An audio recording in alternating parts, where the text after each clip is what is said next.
நம்ம திருப்பரங்குன்றத்துடைய தனி சிறப்பு என்னதுன்னா, சுவாமிகளே நம்ம திருப்பரங்குன்றத்துக்கு வந்தா நம்ம வணங்கலாம்.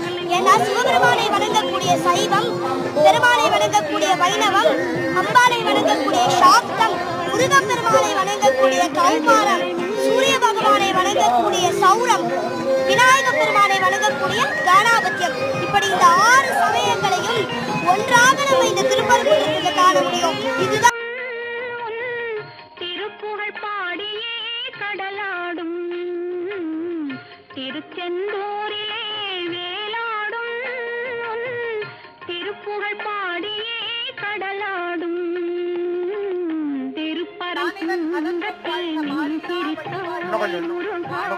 திருத்தணி மலை மீது எதிரொலிக்கும்